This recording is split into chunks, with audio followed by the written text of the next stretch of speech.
Ladies and gentlemen, boys and girls, and everyone across the whole world, welcome back to Strange Brews. We had a week off because of health issues. Today, we are back. Feeling a Back, lot better. baby. Feeling a lot better. I caught a cold or something. I had to go get a COVID test. But came back. Yeah, came back negative. It was just like a cold or something. Just lasted like 2-3 days. Thankfully, that's passed. Yeah, I literally would not have been able to record to record easily on there. I would have been dying I would have been hacking up a lung and just I would have sounded like a ghoul from Fallout by the end of the recording. Just like, Hey, smooth skin. why do you like this deck? What do you want to buy some cards, mate? Oh boy. But Well, anyways, we are back here today to talk about a very special personal deck to you. this is the deck that made me want to do this podcast. This is the Yeah, deck this that is the deck birthed that the started it all. idea. This is the deck that started it all, as I tweeted earlier. So, what are we talking about today, Josh? We are talking about my baby, my magnum opus of shit, Doretti Scrap Savant. Um, this is my build that I've been working on for, oh god, it's gotta be like the past 5 years I've put into this deck. Wow, that's longer than I've been playing Magic. This is my. This is always where I focus most of my brewing energy. This is my baby, my brainchild. I would be remiss, though, but just real quick before we get started, if I didn't give a quick shout out to the absolutely incredible Doretti Discord that I've been a member of for, I think, about 3 years now. That was started by Guerte. Shout out to Guerte. Now is run by Balu. Big shout out to Balu. Ek1, Mr. Ponzi, like Keska, all of those great people who have helped this deck get to where it is. And I'm really, Awesome. really excited to talk about it. Yeah, I can tell. So why don't you tell us a little bit about Commander Doretti? What makes him? What do you got going on here?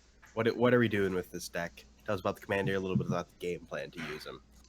Well, a little bit of history. Doretti was actually a meta deck a long time ago, probably right around when it first came out, and partners had a big hand in pushing it kind of out of the meta. But I didn't actually pick this deck up initially as a competitive deck. My LGS was selling the precon fully sleeved for $50, so I bought it for $50 because I connected with this goblin of trash.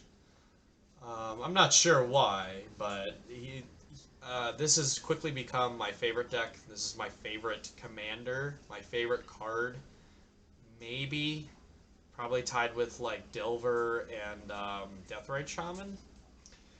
But Mm. what you're trying to do here is you are trying to reach one of several different combos as your win condition, and in the meantime, you are slowing down your opponent with Stax pieces like Winter Orb or Trinisphere or any number of fun cards, even newcomers like Wandering Archaic, which I'm very excited to test with. I haven't actually gotten the chance to cast him since he was spoiled, but I'm very, very excited to see what kind of effect he can have in the game. As for the commander, Doretti is a 4-mana planeswalker, 3 in a red.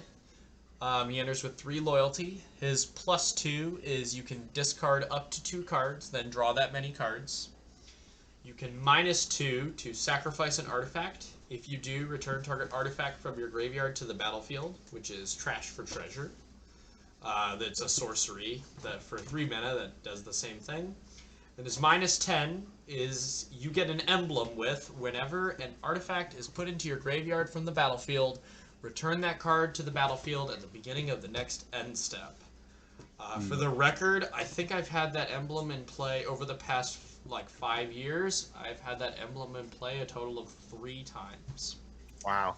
So Yeah. not really what you're going for. You have to plus Doretti several times Yes. just to get up to that. And I'm not running anything like Chain Veil or anything to double counters or because that's not really my main goal. So obviously here in this deck we're running an obscene amount of artifacts. 36 artifacts in the main board. Not counting the 2 artifact creatures. Yeah. And the 2 artifact lands. And artifact lands, yeah. So the big one that stands out to me of Doretti's abilities is that -2. Just being able to cheat in some, maybe to pick from cards you dump in your graveyard and then cheat in something, maybe that's a little bit, a little bit more than what you paid, or maybe you sacrifice, an Ichor Wellspring that gets you a benefit when it dies, when it dies, and then you get out like a Clan Ironworks and do some insane stuff, or a Trinisphere or a Staff of Domination, do some combo shenanigans, or an Ensnaring Bridge and stop people from beating you down. If I can stop you real quick, that's not what the deck does anymore, actually. That is what it used to do. And this is why I wanted to pause you just for a second. The original version of this deck did try and land heavy Stax pieces for cheap. But notably, and this is probably the card I'm most well known for in the Discord, Possessed Portal was kind of a big game ender. And the reason that the deck has moved away from that is because in order for Possessed Portal, for those who don't know, Possessed Portal is an 8-mana artifact that says players don't draw cards. And at the beginning of each end step, each player either discards a card or sacrifices a permanent. So with the right board state, you can actually leverage that into a win condition. Because eventually you will just starve your opponents of resources while you just keep deploying things. The problem is it's only really most effective when you have his emblem. And as you stated, his emblem is really hard to get to, because not only does he start at 3 and he ults at 10, but we're also in a format where Crown is one of the most highly played commanders, and he's a flying creature. So I shifted away from that plan. You are right, though. His minus is very, very useful, specifically in conjunction with the Mesmeric Orb Basalt Monolith line. I think everybody pretty much knows Basalt Monolith at this point, but Mesmeric Orb is a 2-mana artifact. Whenever a permanent becomes untapped, that permanent's controller puts the top card of his or her library into his or her graveyard. So through this, you get to mill your entire deck. Right. Put your entire deck into your graveyard. Right. You dump your entire deck into your graveyard, and then you're able to assemble, usually by casting him essentially as a trash for treasure. You're able to assemble some sort of combo with what you have in play. That's not the only combo in the deck. There are also I was just about to others. ask, what else you got in the deck? We have the Staff of Domination and Metalworker line. So as long as you can make, I think it's 4 or more mana with Staff of Metalworker. 3 artifacts in hand will get you infinite mana and allow you to draw your deck. There's also, inspired by our friend Amy Jo Burton, who we had on our last couple of episodes, there's a Snoop line in here. The Snoop line is like ZZZ plan. Because you're not really focused around going for it, but it only costs you a couple of slots, and it's a way to win through Null Rod and the Collector Oof. And it synergizes with some of the tutors you're already running, like Goblin Recruiter and Goblin Matron. Yeah, and also it's pretty effective within the this deck as you have a commander that can That crack a can Goblin crack Recruiter pile. piles. You can Yep. you can put the you can play Goblin Recruiter and then and put Snoop on top, and then you discard from your hand to draw Snoop, then play Snoop, and then you win from there. So that works pretty effectively. I usually pitch 2 to draw both Snoop and Torch Courier. Maybe that works too. Yeah, to play it's playing out the Torch Courier and then the Snoop is usually what the line that I go for. You also have Forsaken Monument, which is a new card from Zendikar Rising. I don't know, well, new. It's a 5-mana legendary artifact that says colorless creatures you control get +2/+2. Whenever you tap a permanent for colorless mana, you add an additional colorless mana. Whenever you cast a colorless spell, you gain 2 life.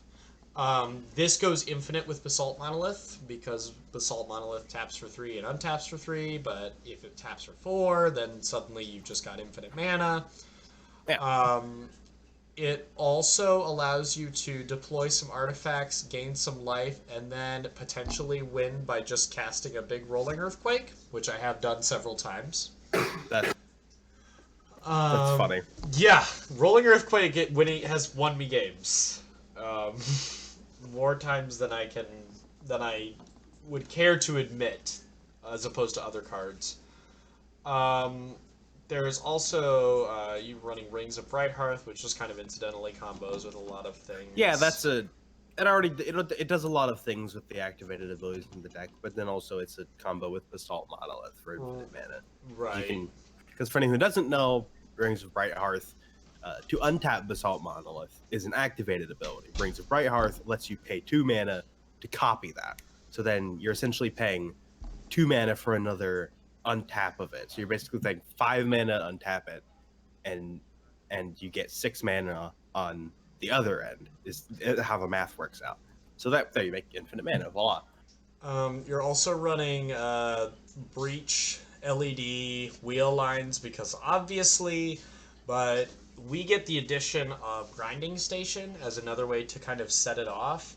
And if you notice how many cards Grinding Station mills, it's exactly enough to escape a card with Breach, which is kind of nice. I think I quite like the kind of more prevalence of Grinding Station I've been seeing happen in like not in a non-blue decks in a Brain Freeze to use Breach. There's a lot of decks for a while they weren't on Grinding Station, and so you're like, oh, I guess we're just playing Breach because it's a good card, and then also you has this incidental plan with Wheel of Fortune, but Wheel of Fortune is really sketchy because you're also constantly refilling everyone else's hands. Yes. That's the real big issue there. And I would say that's kind of the big issue of this deck that I want to address up front. This is my baby, and this is the deck that I'm most comfortable with, and probably would take to a tournament over a meta deck that I'm not familiar with piloting. This deck is very non-intuitive. The mulligans are really weird. You really have to put, if you're interested in playing this list or a similar Doretti list, there are several in the Discord that all have different combo lines that they go for, but you really have to put your reps in if you want to face up to, I don't want to say bigger decks, but some of the more meta decks like So you say this is definitely not a deck you would just say anyone can just pick up and go from there. It's something that you would have to I would say that most of the decks,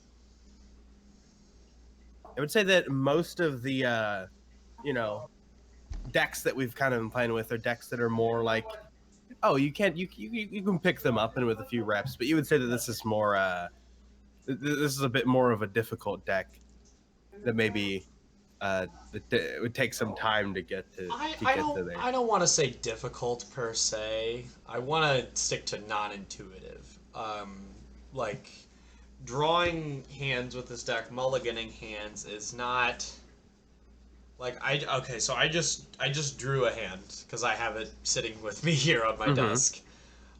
It's Wheel of Misfortune, Mox Diamond, Great Furnace, Mountain, Wandering Archaic, Mog Fanatic, and Imperial Recruiter.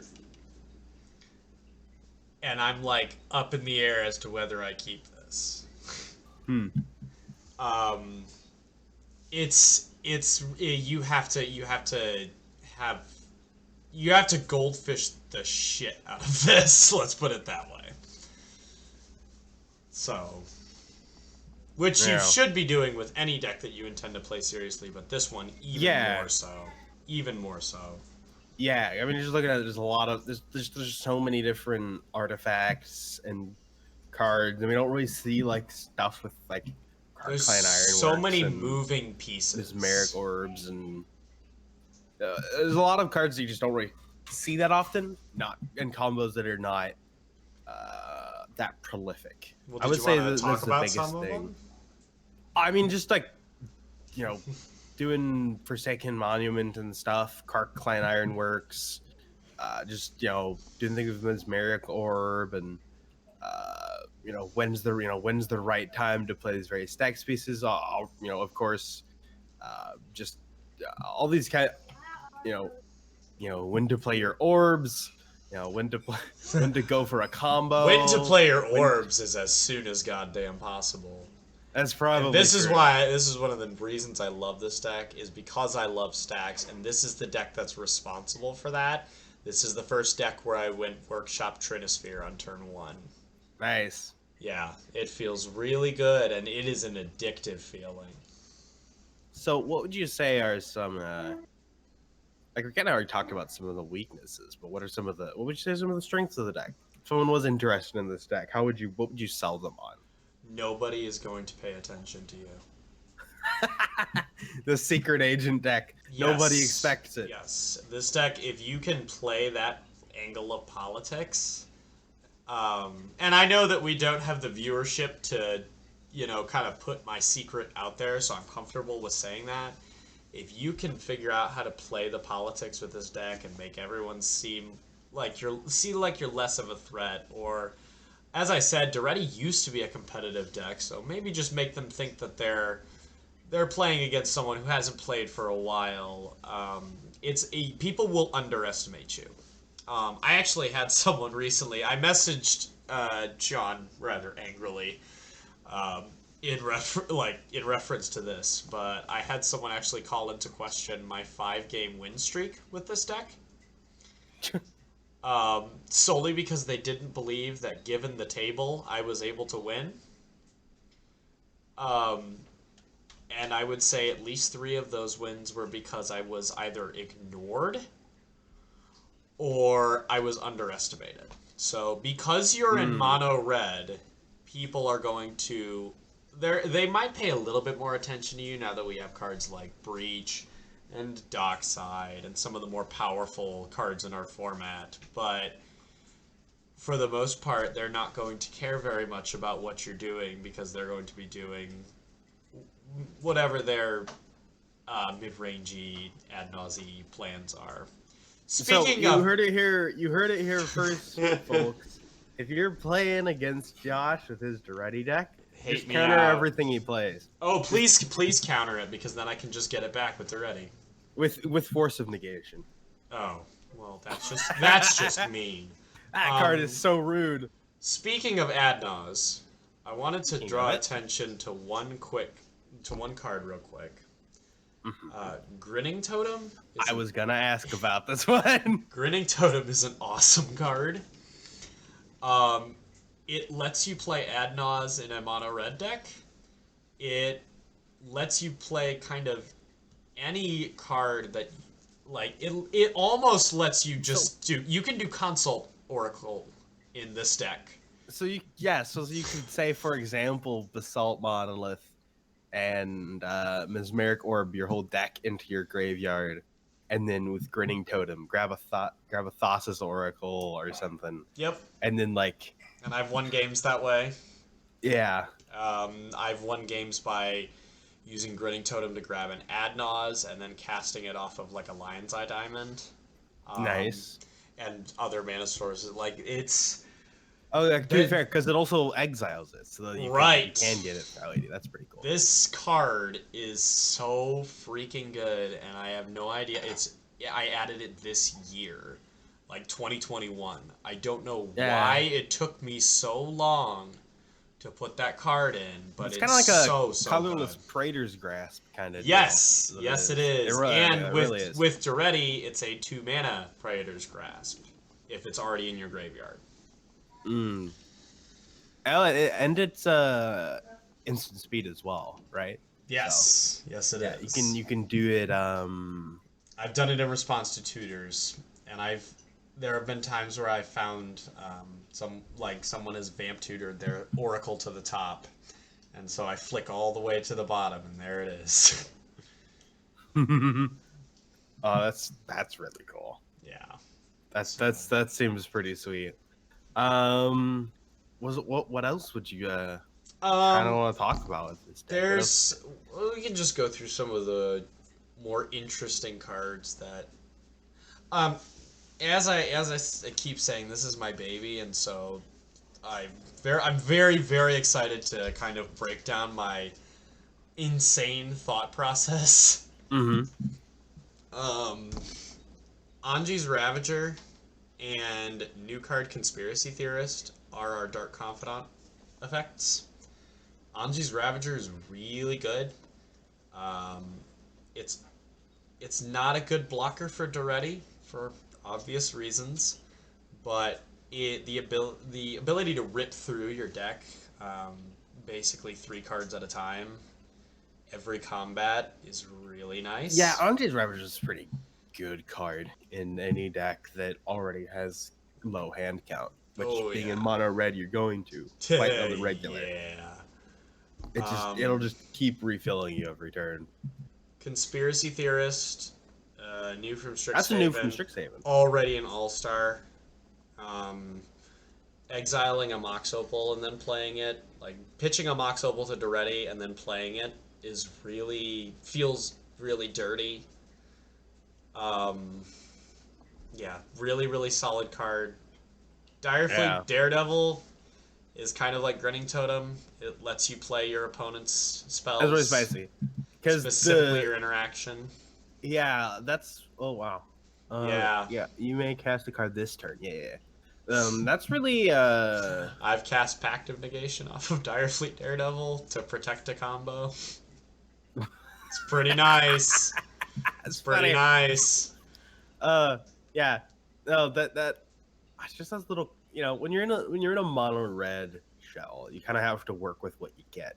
You don't have access to lots and lots of tools that a lot of other decks have. But you do have access to Treasonous Ogre, which all Godo players should be familiar with. Oh my goodness.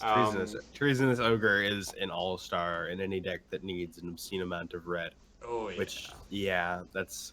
So... Shenanigans is a spell we can get back by plussing Doretti that destroys Null Rod. It kind of floats in and out of the deck depending on how many people in my local meta are playing Null Rod. Now, granted, I don't just play this deck with my local meta, but that determines whether or not this card is in there. It's probably good to just kind of have it in the main board. It's useful. It's rarely gonna not be useful. Tybalt's Trickery. That's a pretty new one. Has that been feeling for you? Oh, it's so fucking solid. It's such a good card. Just absolutely just nailing everyone. Yeah, we talked about it in our call time review that never got put out because that was early recordings. But this card, what you're countering is never going to be worse than what they flip. Or is never going to... Yes, did I say that right? Yeah, it's never going to be something worse for you. I mean, there is the off chance that you counter a Naz and they flip into a Pier, and that's just sad. But more often than not, you counter their Naz or their Pier and they flip into like a Mox Diamond. Yeah. Which then goes to the graveyard. Yeah, another one card that I absolutely love that I'm so happy to see every time I can see it is Stranglehold. This Oh card my god. just is brutal. Let's talk It's about that card. I love this card. It's so I good. didn't run it for most of this deck's lifetime. It made it in last year. And Really. I'll tell you why. I, for some stupid reason, didn't think that that top line of text was enough at 4 mana and not attached to an artifact. So let that be a lesson to all of our dear listeners and viewers. Um, be open. I would say let's put that as a general lesson for me for this deck was I'm constantly learning to be open to new ideas, Hmm. learning to adapt to suggestions from the Discord. Cards like Stranglehold and Grinning Totem never would have made it into this deck if I hadn't been willing to try things that I was sure wouldn't work, and then I try them and all stars like staples. Um, so yeah, Stranglehold is pretty good. Oh yeah, I play a lot of it in Rurik Thar. Um, it's just such a fun card that you cast it and you're like, does it resolve? And everyone's like, yes, it resolves. Yeah, And then turns out half of Opposition Agent is still a good card even at 4 mana. yeah, and I mean it's also really hard to get out of the way. Oh yeah, Yeah, nobody wants to waste their removal on this. They want to use it on something that I'm going to use to win the game. And if they use removal on this, then I just win the game. yeah. Oh my goodness. Yeah. And then of course running both the blood moons because we're in a despite still running a bunch of non-basics, you don't care if they get I turned off don't give a shit. because they'll just turn into mountains, which you like anyways. Running Tabernacle, which is awesome because you're in a you got a decent amount of creatures, but no, most of them you don't care that much about. And if you do, Right. you can pay for them. And Tabernacle will just absolutely just ruin some decks. Oftentimes the decks that this I'd find that Tabernacle does best against are decks that you would find would be very dangerous, like uh, uh, like Stax opponents to this. Oh yeah. Other Stax decks that like This build is up the hate. massive This is the boards of hate bear creatures. killer. Yeah. Especially because what they're doing is also choking off mana. Hmm. So this chokes off their mana, and that was what I wanted to say. Is the floor of this card is that you might give the crown player you might make them wait a turn to go off, and sometimes that turn is all you need. The ceiling of this card is that you destroy a deck by playing a land. Yeah, that's. I mean, while we're in the lands, we got some fun ones like Barbarian Ring, Oh yeah. Blast Zone. That cycle, the threshold cycle, it's grown more and more in my mind. Is like if you're in like a mono or like 2-color deck, There's very little reason. you should Yeah. consider these because it's just very nice to have just removal stapled onto lands. I Just think shock something on a land. the Grixis colored ones are probably the only really playable. I don't know what the green one does. Probably not great. But yeah, I'm pretty sure the black one it's Cabal Pit, right? Yeah, black it's like one is -2, a -1. yeah. No, it's -2, -2. It's Oh, it -2, is -2. -2, -2. Yeah, I just think like the we've- Barbarian Ring. I Yeah, think we we've- talked about this yeah. before. Um, Yeah, -2, -2, Barbarian Resist, and then of course the most powerful, in my opinion, the most powerful of them, no, it's the most powerful, definitely. Cephalid Coliseum. I wish it was red. Yeah, no, yeah, It'd be no. so I mean, good. Barbarian Ring's very good, but It Cephalid is. Coliseum is like, it's just such a. For anyone who doesn't know, Cephalid Coliseum, whereas the red one shocks, the red one does a shock on a creature. The black one gets -2, -2. The blue one is target player draws 3 cards, then discards 2 cards, or the other, No, and it's then discards 3 it's cards. loots 3, so you draw yeah. 3, pitch 3. Yeah, draw 3, pitch 3, and that's just a card that works with like with like draw hate effects, like wheel the kind of deals like Notion Thief. You like play a Notion Thief, and then target player just throws 3 cards away, and you draw 3. Yeah, You can get a it's Thas as an Oracle player. They play the Oracle, exile their library. Or well, they just don't because they know that you have Cephalid Coliseum. Then you just force them out of doing it. You have to wait until you tap it out or something. So yeah, that cycle of lands. Just also I love. I just love like Blast Zone and other utility lands. Fairy so Ruins got that's to turn in. this. All these utility lands are dipping back into what you alluded to, which is as a mono red deck, you kind of have to fill with what you have.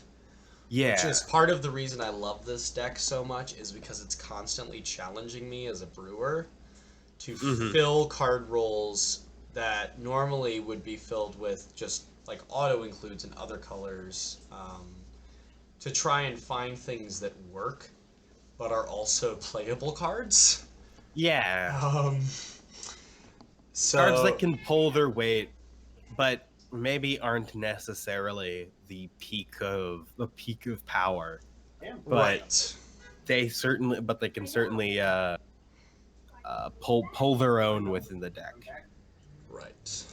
I'm only running one straight sphere effect in this deck, in the form of Thorn of Amethyst. I probably should also be running Sphere of Resistance, but slots in this deck are tight. I would say if you want to, if your meta demands it, cut Torpor Orb. I'd say put in Torpor Sphere. is probably pretty good these days. It's and that's why it's in the deck right now. Wow. That was definitely. I remember a time where it was tax people as much as you possibly can. There was also the golden age of this deck was when Paradox Engine was legal. Although I kept trying to find ways to run without it so that I would be prepared in case it got banned, and then it got banned. Ha! So Checkmate. yeah. Yeah. This deck would definitely be grateful for a Paradox Engine. A lot of decks would be, but that's a story for another time. Yeah, that's a rant. That's a whole other discussion. I have some hot takes on Paradox Engine, and I do think it was a perfectly justifiable banning for the reasons it was justified. I think so. Not a hot take. level, Paradox Engine should never have been banned. We're not talking about power level. We're not talking about power level. We're talking about. I'm not talking about power level either. Interesting.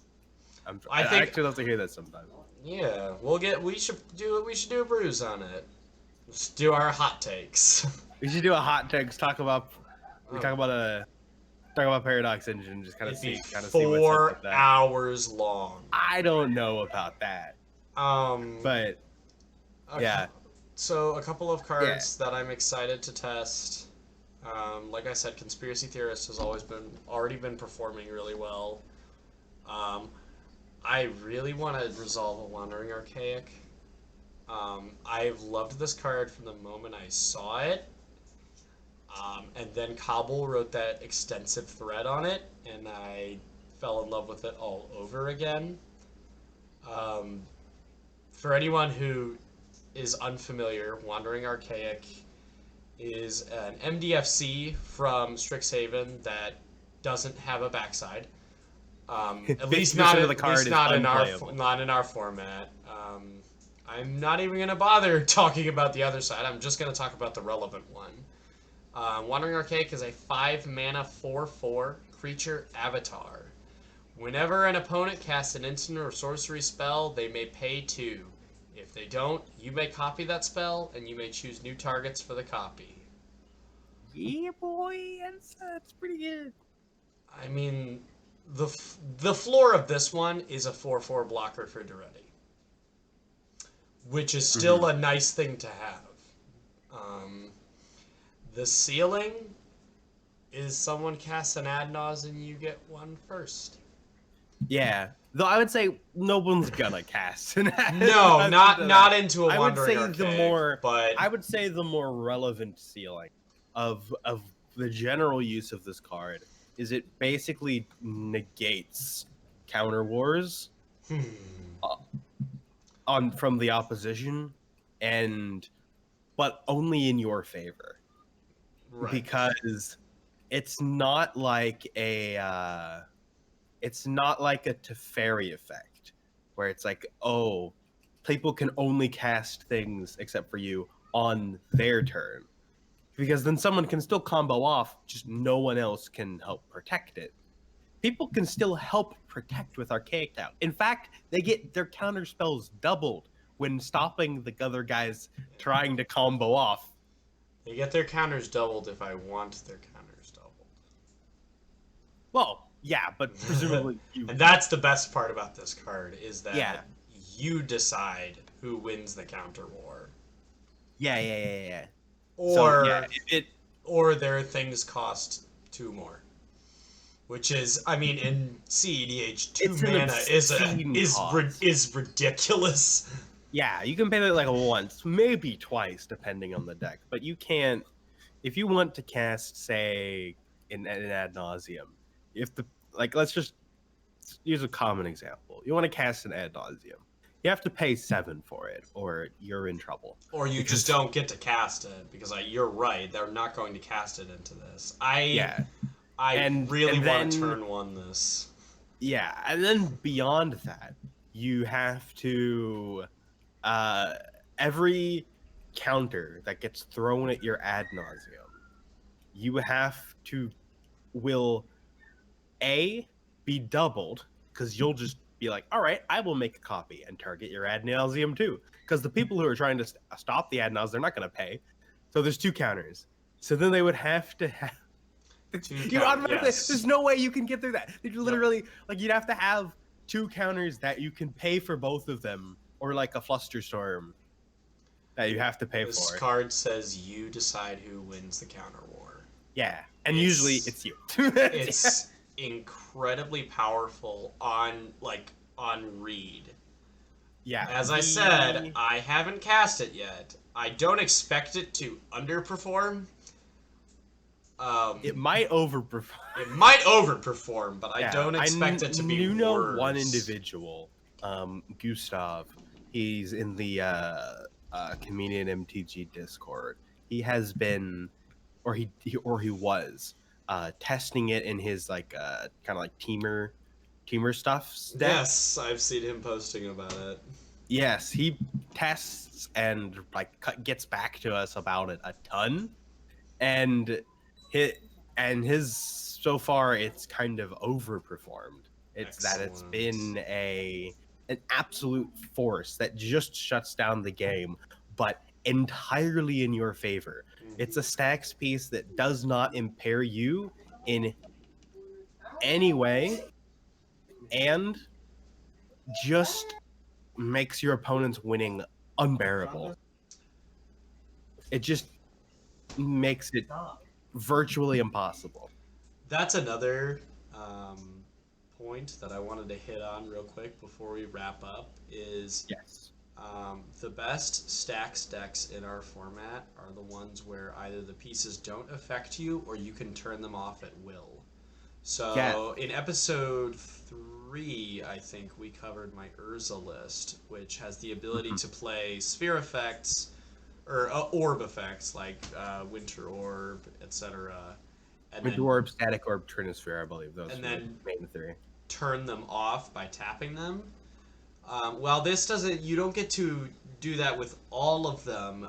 Doretti's Minus allows you to, like, say, trade out a Winter Orb for a KCI or a Forsaken Monument to combo off. Yeah, or for example, you're trying to go for a combo, like a Kiki-Jiki, like a Goblin. You're going to try to go for like a Snoop Goblin Recruiter combo, and you have a Curse Totem out. You might just, you ditch the Curse Totem and bring something else out. Right. Funnily enough, you could actually... I just realized this is really funny. You could have Ichor Wellspring already like sacked in the graveyard. Oh man! You play the Goblin Recruiter. You sack the Curse Totem, get Ichor Wellspring, draw the conspicuous Snoop, play Snoop, win the game. That's hilarious. Balu, if you're listening, my co-host likes Icar Wellspring. Be prepared to throw hands. I think it seems pretty. I don't know. It just fits in this deck because you're wanting to do. It's not as good as the days when you were specifically trying to cheat out large artifacts, but it does its place. You're in mono red. You don't have card draw. It draws you a couple cards. It technically gets you more cards than you spent to cast it with a little extra work. And it's an artifact you can sack. There you go. That's the case. I think it's a good card in the deck. Well, thank you for being on my side. And on that note, I think that it is just about time to wrap this up. Any final thoughts? Anything you want to say to the people about your baby, about your star prize deck? I want people to play this against.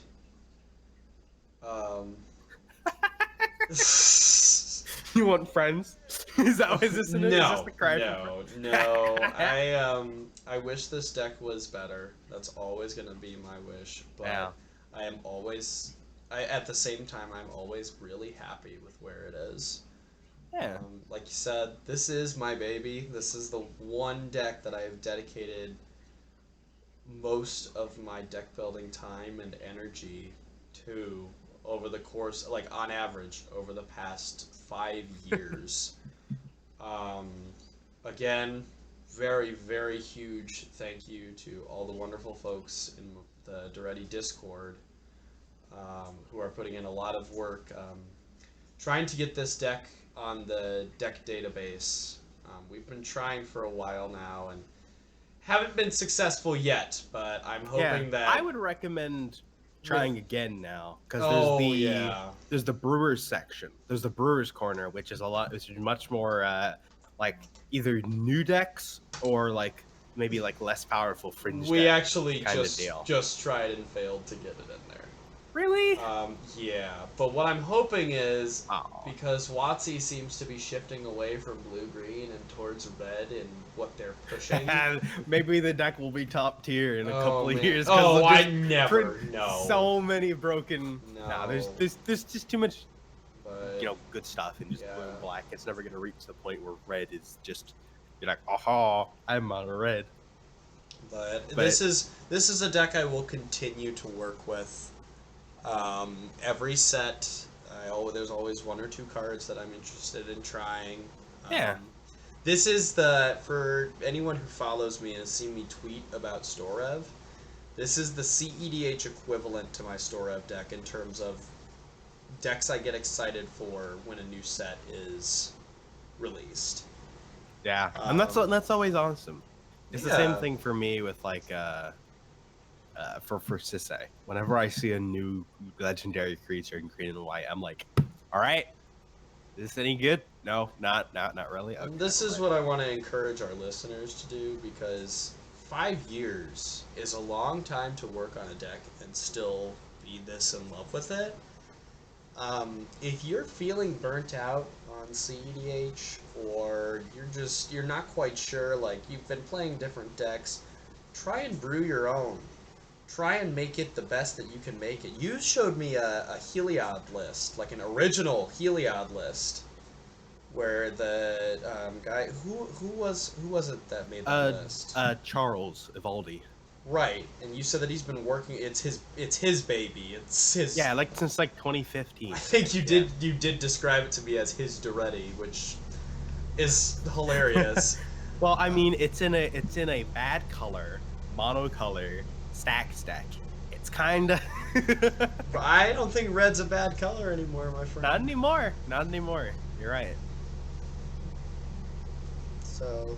Yeah, I agree. Find the deck that speaks to you. Maybe it'll take a bit, but one of these days you'll just stumble upon a commander and you'll be like, I'm gonna brew this, and then you spend like 20 hours like brewing the deck and then tweaking it and refining it, and then in the end. And hours of playtesting later, you'll be happy with the result, and you'll be so proud to share it with everyone. And I can speak with personal experience. On that optimistic, happy note, Josh, where can people find more of you on the social media when they can't find us when they are out of stuff to watch of this year.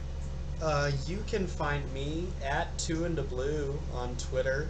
I'm at 258 followers, and when I get to 300, I'm going to be doing a giveaway of a Ristic Study and a Laboratory Maniac, both cards that inspired my handle. Very So nice. if you don't follow me already, go for it. Much appreciated. Sean, where can people find you? You can find me at Death Singer Lee. Talk about magic, sometimes about politics, also just general life stuff, depending on my mood and what's going on in the day. And if you're interested in keeping updated with the cast, you can follow us at SBScast on Twitter. See us, Strange Brews.